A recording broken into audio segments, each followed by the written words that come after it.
Después te pido una explicación de cómo me identifiqué muy bien con el mensaje que voy a dar, porque muchis. Bueno, a lo mejor tienes razón.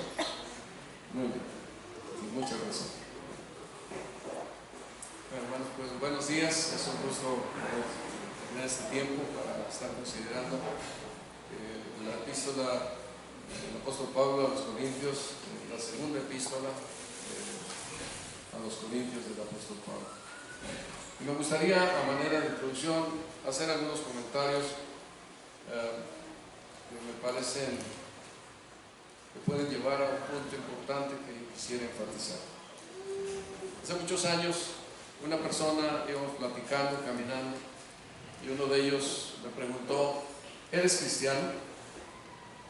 Y probablemente a mucha gente no le, ahora, especialmente en este día, no le impresiona mucho una pregunta como esa. ¿Eres cristiano? Pero a mí sí me sirve. Yo creo que fue la obra de gracia de Dios, porque al ir caminando y que este hombre me dijera, más alto que yo, ¿verdad? ¿Eres cristiano? Y pues me sirvió. Y todo turbado, sí le dije, sí soy cristiano.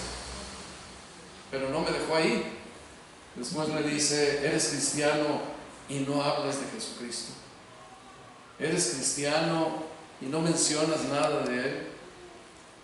Me estaba poniendo en un predicamento. Y yo creo que nuestro Dios nos presenta a través de toda la palabra, de toda su palabra, que nosotros tenemos que estar muy claros si somos cristianos o no. Y la razón principal es que hay que demostrarlo. Uno puede decir, ¿verdad? Ahorita hay naciones que son cristianas y pueblos que son cristianos y dos cristianos que se matan, ¿verdad?, en una cantina, pero uno puede decir que es cristiano, pero hay que demostrarlo. Y la demanda de Dios es que lo demostremos.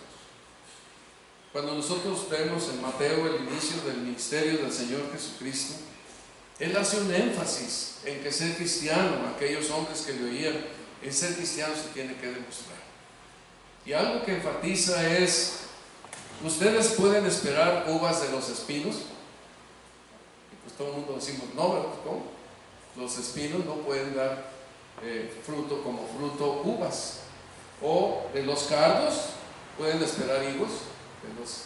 De los cardos pues no se puede esperar higos. Cuando yo camino por ahí en los parques de ahí cerca de la casa, hay un arbolito característico que una persona le ha puesto uvas. Pero es un arbolito y las uvas son de plástico y están colgadas ahí, ¿verdad? Y por muchas uvas que le ponga, aquello se ve grotesco, no se ve normal, no es natural, no es natural. Y lo que el Señor quería decirle a aquellas personas es que la relación con Dios tiene que tener una transformación en nuestras vidas, de tal manera que den un fruto natural. Cuando nosotros no tenemos relación con Dios, somos como un árbol malo y no podemos dar frutos buenos, solamente podemos dar frutos malos. Y cuando nosotros nos relacionamos con Dios por medio de Jesucristo, entonces somos árboles buenos que debemos dar buenos frutos. Y es impresionante también, es muy importante observar que el Señor Jesucristo dice: no puede el árbol malo dar buenos frutos, no puede el árbol bueno dar malos frutos. Aquí el Señor Jesucristo nos dice que el fruto de la vida que está relacionada con Dios es natural, no es obligado, no es impuesto en una forma artificial, es algo que surge. Cuando tenemos reuniones de béisbol, como entre cristianos, de fútbol o de fiestas, en donde todo el mundo es libre de actuar naturalmente, ahí es donde nosotros manifestamos qué es lo que hay de espiritual en nuestras vidas. He estado en reuniones de fútbol de hermanos que se pelean porque hubo una falta, que cuando no había ni árbitro, ni referee, ni umpire, ni nada, y la falta aquella se vuelve tan importante que hay unos pleitos muy intensos que muestran que ahí no hay un fruto natural espiritual. Entonces el Señor Jesucristo, al principio de su ministerio, Él hizo esta observación a los oyentes: el fruto de la vida relacionada con Dios es un fruto que no es esforzado, no es artificial, es un fruto natural. No tenemos que cuidarnos de nadie para vivir la vida espiritual de Dios en nosotros, sino que surge, va surgiendo de una manera natural por el poder del Espíritu en nosotros. Al final de su ministerio, casi al final de su ministerio, el Señor Jesucristo dijo que el fruto que los creyentes debemos dar es esencialmente relacional. Relacional con Dios y relacional con las demás personas. Es característico del pueblo de Dios una relación hermosa con Dios, una relación constructiva, edificante, refrescante, que produce gozo, porque tiene una relación con Dios. Y también es algo especial como la relación con el prójimo, la relación con las personas que le rodean, son también construidas, edificadas, enriquecidas por esa relación con Dios que nosotros tenemos. El Señor Jesucristo les dijo que de 2 mandamientos depende toda la Biblia: ama al Señor tu Dios con todo tu corazón, con todo tu ser y con toda tu mente. Es el primero y más grande mandamiento. Y el segundo se le parece, dice el Señor Jesucristo: ama a tu prójimo como a ti mismo. Y hermanos, esto es algo que está allí presente cuando nosotros somos cristianos. Amar a Dios con todo nuestro corazón, con todo nuestro ser, con toda nuestra mente. Más que a la novia, más que al ser querido, más que a la esposa, más que a la familia. Y a veces eso hasta nos molesta, pero como hijos de Dios no nos debe molestar, porque esta es la demanda del Dios que nos creó, el Dios Santo, Todopoderoso, que nos ha rescatado con la sangre preciosa de Jesucristo y nos ha puesto en un lugar muy especial.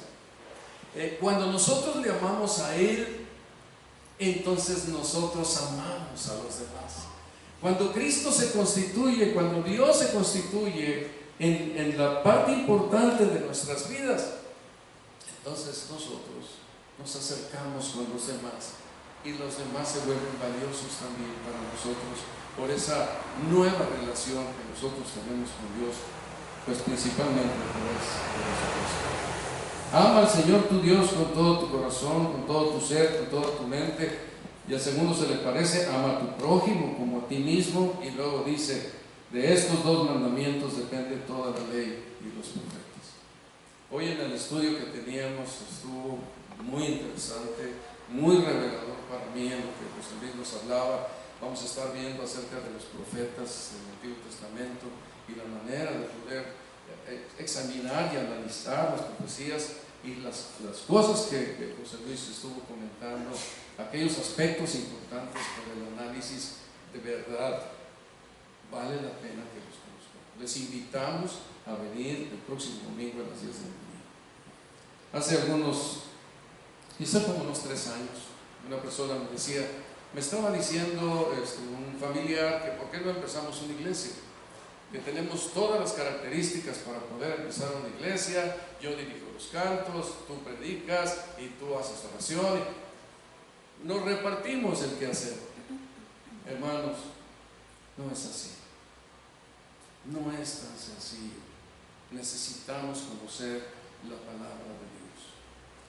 Conforme más escucho, me doy cuenta que más me falta. Y yo creo que, pues, si somos sinceros y honestos, es la palabra de Dios un fundamento importante. Aquí el Señor Jesucristo nos está enseñando 2 mandamientos claves que caracterizan al fruto de la vida cristiana, pero esto viene en una comprensión a través de la palabra de Dios. Cuando observamos, por ejemplo, los libros del Antiguo Testamento, los del Pentateuco, como Levítico, por ejemplo, ahí está un mandamiento donde dice: sean santos porque yo soy santo. Pero también observamos que esa santidad tiene que ver en mi relación con Dios y mi relación con el prójimo. Y en alguna medida mi relación con algunos mandamientos fuertes, claros, claves de Dios de qué como, de qué no como, qué es inmundo, qué no es inmundo, qué insectos, qué animales, muchos detalles que nos muestran que hay un aspecto importante de parte de Dios para sus hijos en que nosotros debemos tener claridad de lo que estamos viendo. Amar al Señor, nuestro Dios, es tener una nueva relación con Él por medio de Jesucristo. Amarle de todo corazón es tener una nueva relación con Él por medio de Jesucristo. Y esto no se da más que por la revelación que el Señor trae a nuestras vidas. Y una comprensión de esto viene a estar en una parte muy importante para que nosotros tengamos una visión clara de cómo acercarnos a Dios, en qué lugar Dios debe de tener para nosotros un primer lugar. De estos dos mandamientos depende toda la ley y los profetas. En primera de Pedro, el apóstol dice, como hijos obedientes, porque lo que nos muestra la Escritura es que el fruto tiene un antes y un después, este fruto espiritual. Dice, como hijos obedientes, no os conforméis a los deseos que antes teníais estando en vuestra ignorancia. Había un antes aquí que el apóstol Pablo está marcando ahí en ese primer capítulo de primera de Pedro, en que había una forma de vivir, una forma ignorante, una forma que estaba lejos de Dios. Pero luego dice, sino como aquel que os llamó es santo, sed también vosotros santos en toda vuestra manera de vivir, porque escrito está, sed santos porque yo soy santo. Entonces el Señor nos llama en un momento dado de nuestra vida a través de Jesucristo para venir a una vida de santidad. Y la vida de santidad que muchas veces nosotros comprendemos es una especie de vida contemplativa. Pero la vida de santidad es una vida de acción, es una vida que está directamente relacionada con Dios y con las personas. Y ahí, por ejemplo, lo que decía de Levítico, es que ahí está escrito en diferentes momentos el mandamiento de ser santos porque yo soy santo. Como dice ahí Pedro, porque escrito está. Pues estaba establecido ahí en Levítico y había que vivir en santidad delante de Dios. Pero esta santidad tenía que ver con esa relación con las personas. Y cuando vamos leyendo los capítulos de Levítico, vamos observando cómo Dios está mandando a las personas que se cuiden de qué comidas, de qué alimentos, de qué animales, de qué trato y de qué manera, cómo relacionarse con las personas y sobre todo cómo relacionarse con Dios, porque estos son mandamientos de nuestro Dios para que caminemos en ellos. Dice el apóstol Pedro, si Dios es nuestro Padre, andemos en temor reverente todo el tiempo de nuestra vida. Entonces esto es una realidad. El fruto es relacional. Amamos a Dios sobre todas las cosas y a nuestro prójimo como a nosotros mismos. El año, allá por el 2014, 2015, a mí me tocó hablar sobre Primera de Corintios. Y para mí fue una bendición muy grande observar todo lo que el apóstol Pablo está hablando, diciendo a los hermanos en aquel lugar, en aquel momento, por todo lo que había sucedido. Era todo un milagro. Cuando estuvimos viendo aquella carta, veíamos que pues Corinto, lejos de estar buscando a Dios, era un lugar pagano, sexualista, que estaba metido en unos pecados tremendos de borracheras, como puerto, donde mucha gente iba y mucha gente llegaba. Entonces, pues era tremenda la forma de vivir en aquel lugar. Sin embargo, Dios lleva al apóstol Pablo a Corintio, y ahí, cuando estaba empezando a predicar, le dice: no calles, porque yo tengo aquí mucho pueblo. Y Dios iba a alcanzar aquel pueblo que él tenía. Sin embargo, aunque el apóstol Pablo, a través de su predicación, lo fue alcanzando, sin embargo, los corintios, hubo que tratar con ellos para que ellos aprendieran a tener una correcta relación con Dios, correcta relación entre ellos, correcta relación de acuerdo al Evangelio. Y me acuerdo que en aquella ocasión hablábamos de vivir el milagro que los corintios tenían que vivir el milagro de ser iglesia de Dios en el mundo, equipada por su gracia. Eran una iglesia que Dios había llamado, los había juntado, y ahora tenían ahí ese lugar en donde se estaban congregando y estaban conviviendo unos con otros, etc. Pero ellos deberían de vivir ese milagro con una buena relación unos con otros, entre ellos y con Dios, en santidad. Vivir, por ejemplo, una de las cosas que se enfatiza ahí es los creyentes deberían de vivir en unidad, en santidad, porque las condiciones en las que ellos vivían eran tremendas, resolviendo las diferencias a la manera correcta de la palabra de Dios, a la manera en que el Señor instruía, y que deberían de resistir la inmoralidad y vivir sin ansiedad y sin congoja, y más temas, ¿verdad?, que el apóstol Pablo les estuvo presentando. Pero ellos tenían que vivir una nueva forma de vida, y esta era una nueva relación con Dios, donde él era lo más importante de sus vidas, y una relación entre ellos en donde glorificaran a Dios a través de ese trato que ellos iban a tener unos con otros. Debían aprender estas cosas.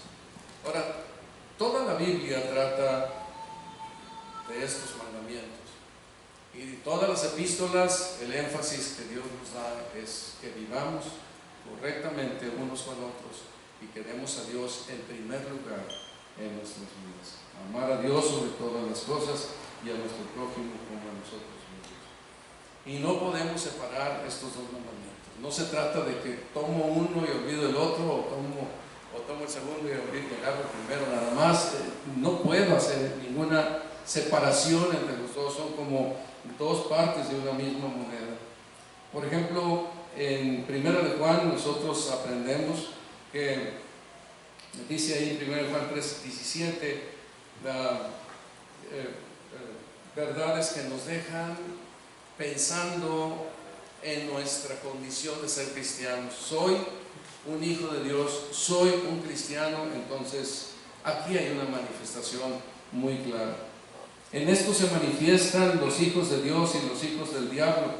Todo aquel que no hace justicia y que no ama a su hermano no es de Dios. Más claro, es muy claro lo que la palabra de Dios presenta.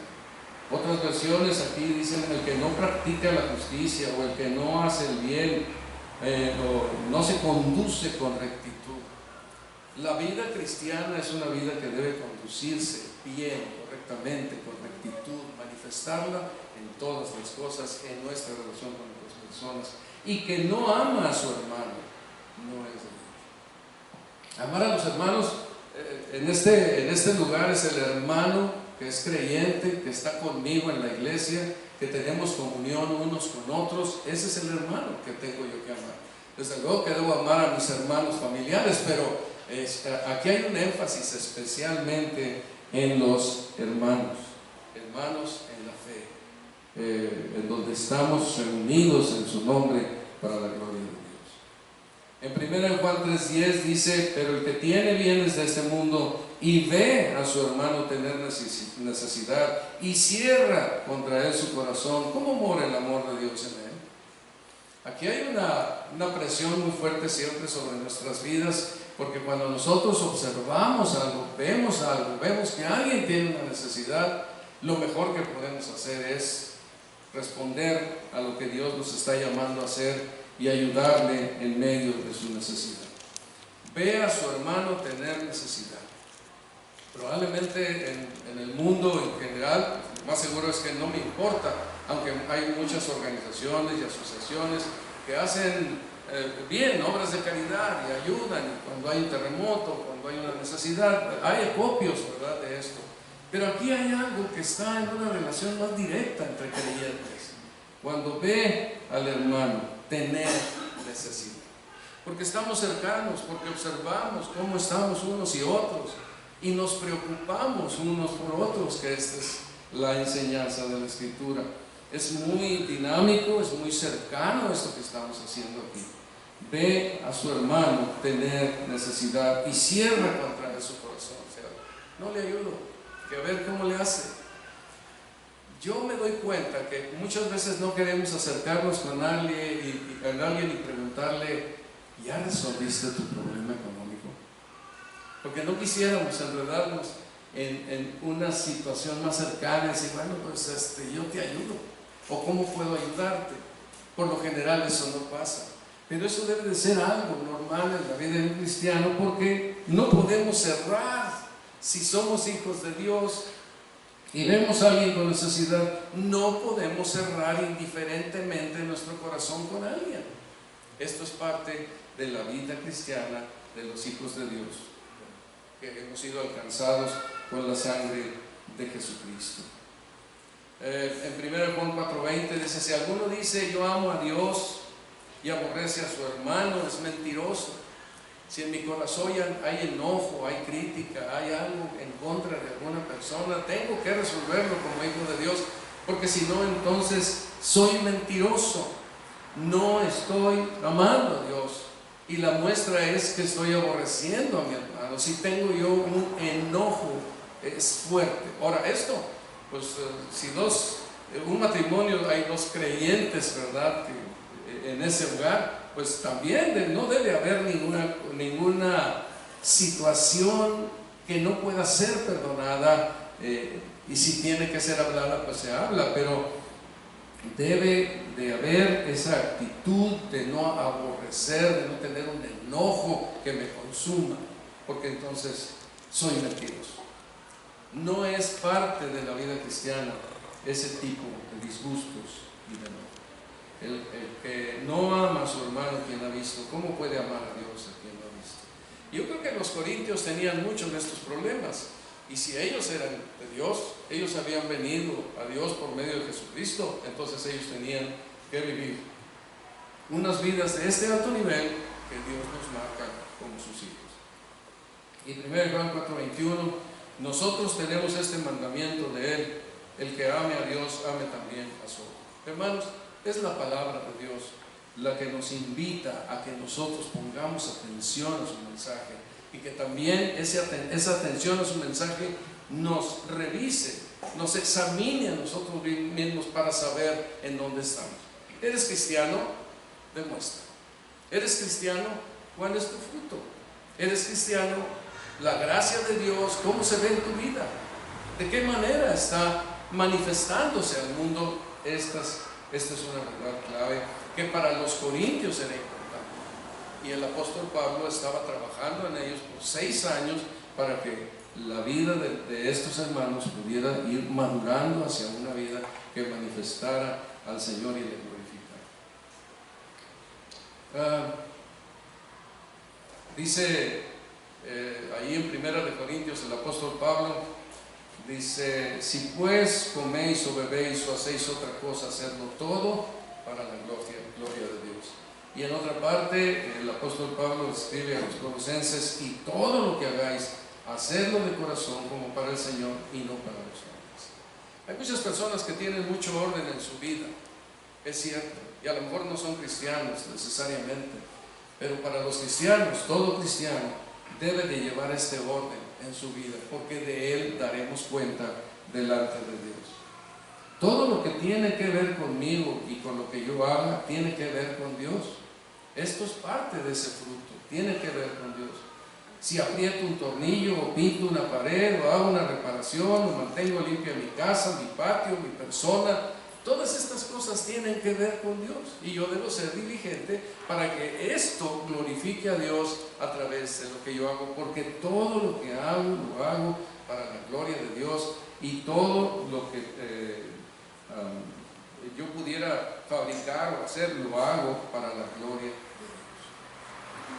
Dios. Dios tiene un lugar importante en mi vida. Dios tiene un lugar clave en mi vida. Yo creo que las epístolas, las 2 epístolas a los Corintios, el apóstol Pablo tiene un fuerte trabajo donde les está instruyendo, les está enseñando que lo que ellos deben hacer es poner a Dios en primer lugar en todas las cosas en su vida, pero también que lo manifiesten amando a sus hermanos y teniendo comunión y reuniéndose en la iglesia y teniendo todas aquellas actividades que nos marcan en 1 Corintios, que sean para la gloria de Dios. Nosotros nos vemos en primera y en segunda de Corintios a la luz de las demandas que el apóstol Pablo está haciendo. Y podemos evaluar nuestra vida cristiana. Y podemos encontrar que quizá a Dios no le agrada nuestra forma de llevar la vida cristiana. Y nosotros, hermanos, si Dios tiene un primer lugar, si amamos a Dios sobre todas las cosas, con todo nuestro corazón y mente, pues entonces Él tiene que tener un primer lugar en nuestras vidas, en una manera muy clara, muy profunda. ¿Qué lugar ocupa Dios para ti?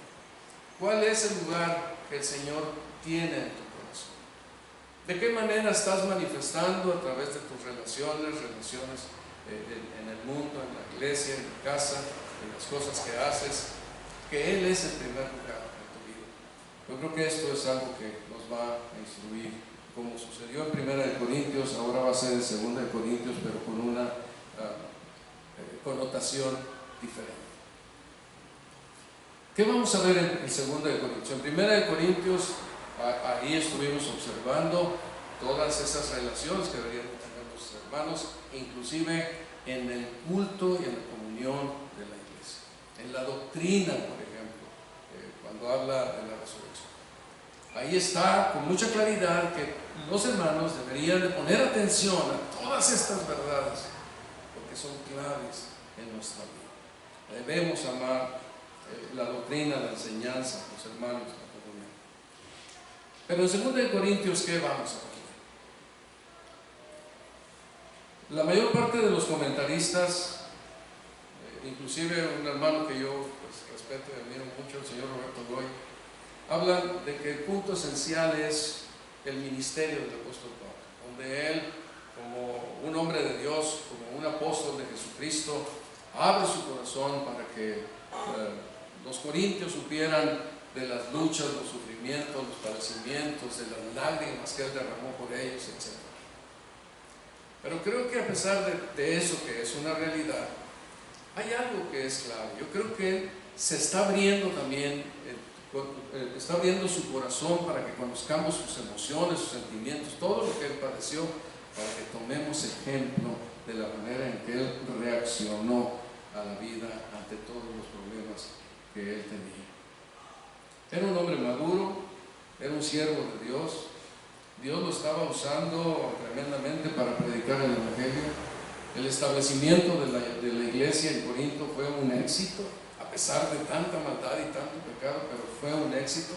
Y también Dios estuvo usando al apóstol Pablo para que él fuera trabajando en ellos a fin de levantarlos a una vida de mayor madurez espiritual, y ese fue su trabajo en 1 Corintios y en 2 Corintios, haciendo memoria.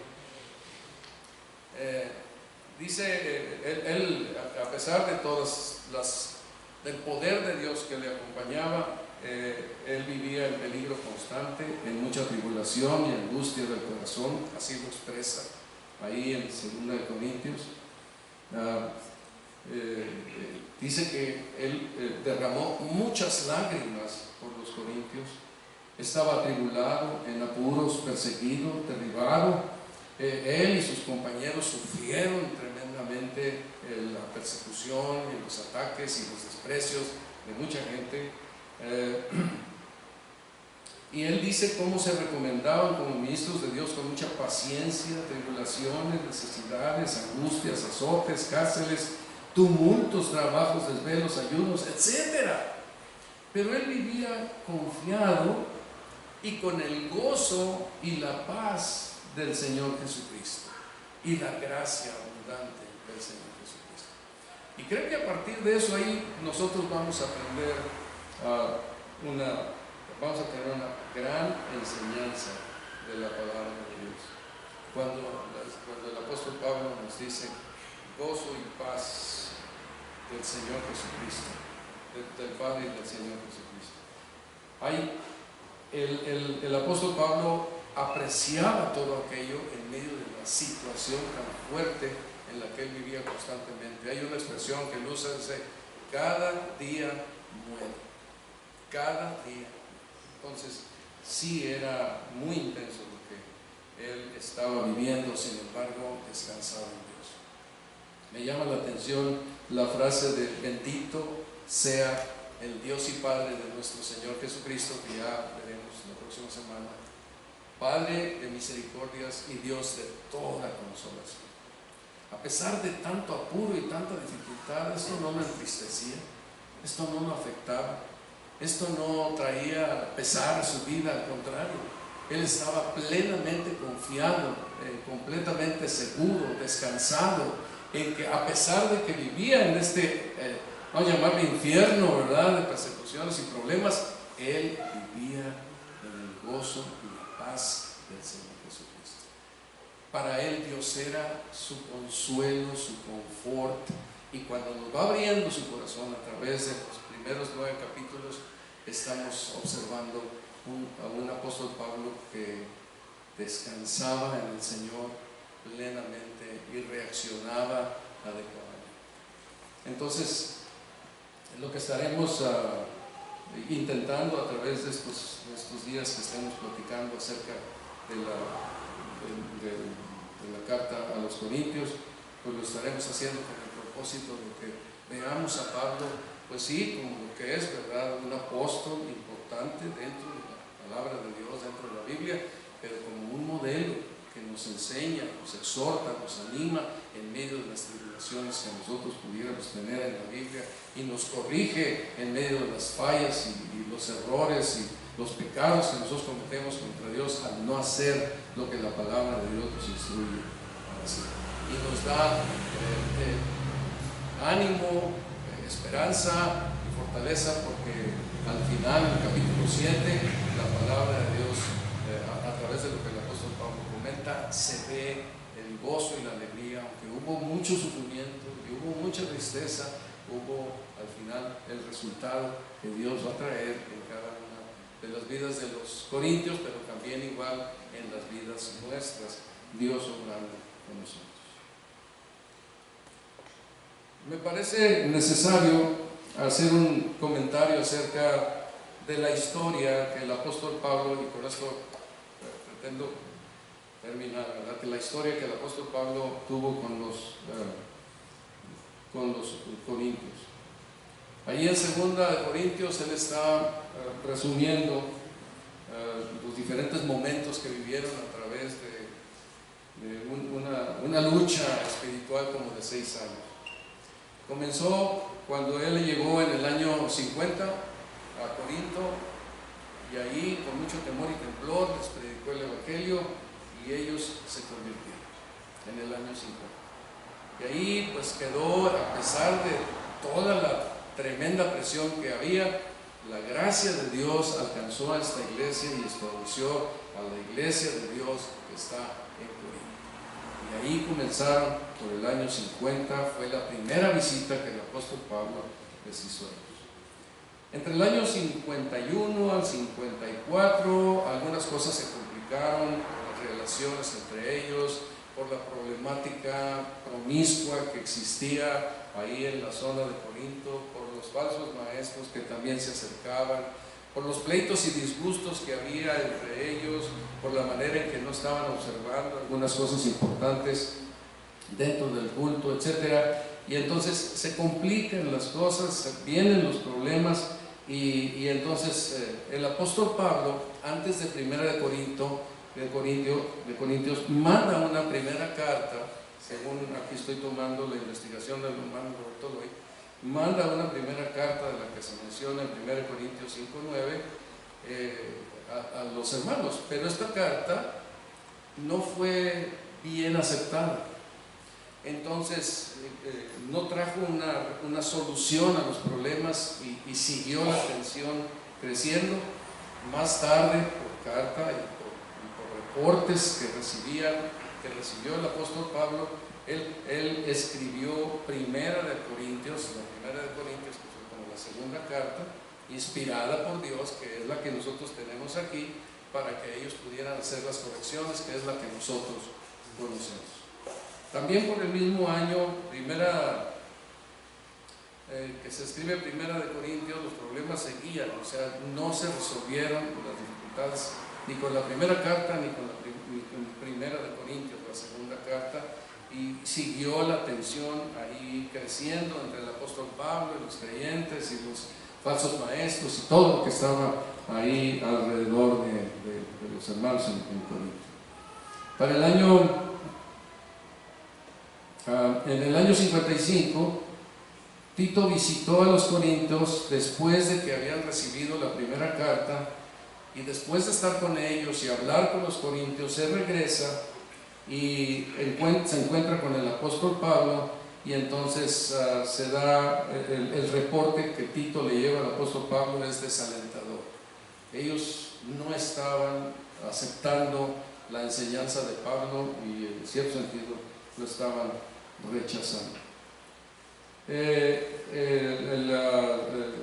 hermano Lloyd dice también que esto motivó a que Pablo hiciera una segunda visita, una visita más rápido, que fuera con ellos para hablar con ellos, pero aparentemente fue muy tensa la relación, lo rechazaron, entonces él tuvo que salir triste de Corinto y esperar en Dios a que esto se resolviera.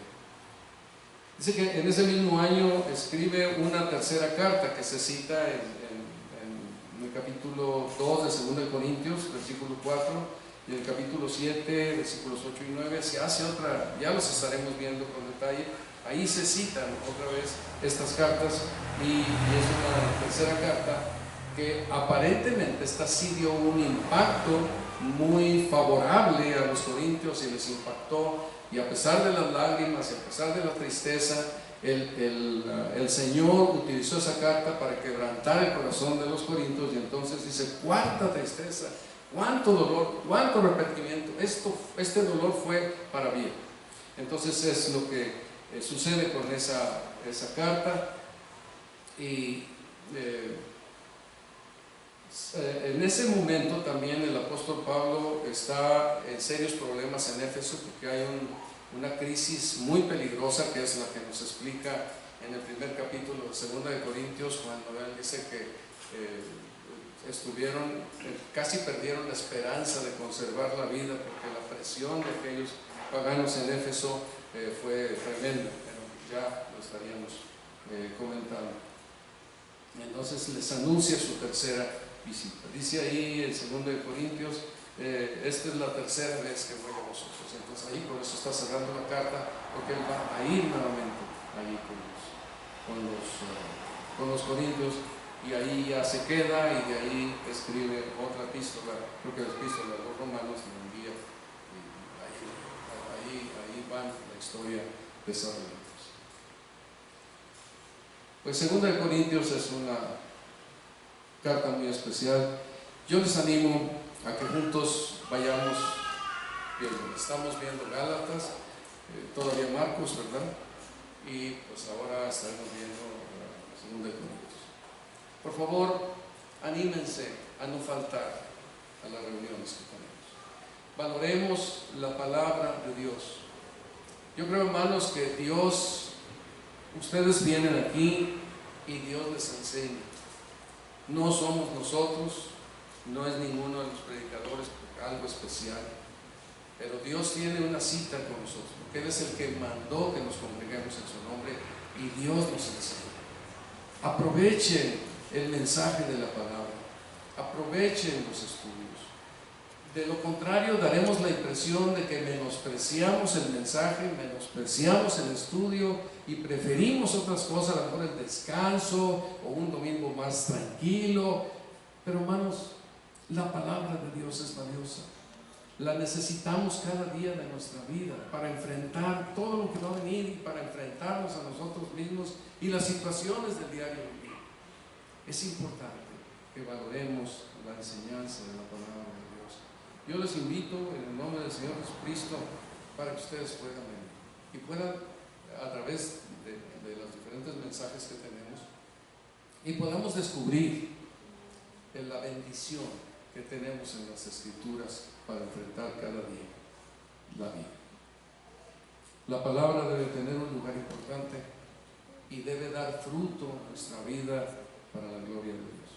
No podemos estar sin fruto. Si no hay fruto espiritual, es que no hay vida espiritual. ¿Qué otra conclusión pudiéramos sacar? Debe haber fruto espiritual, porque hay vida espiritual. Entonces, así es como la palabra de Dios nos presenta su enseñanza. Muy bien, pues entonces tengamos este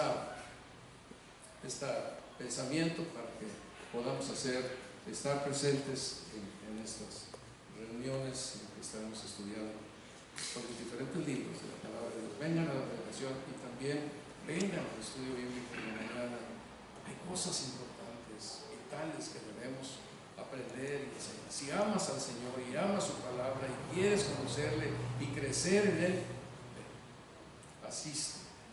Esta es la oferta de Dios para todos nosotros. Estemos listos para recibirla. Amado Señor, te damos las gracias porque hemos podido tener este momento para considerar los aspectos de tu palabra.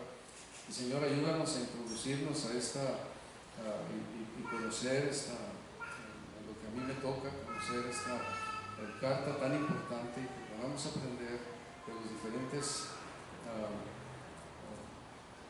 experiencias que el apóstol Pablo tuvo a través de este trato con los hermanos corintios, y aprender las lecciones que él obtuvo, y que nosotros podamos hacer las nuestras para el proyecto de vida. Pedimos esto en el nombre precioso de Cristo Jesús. Gracias.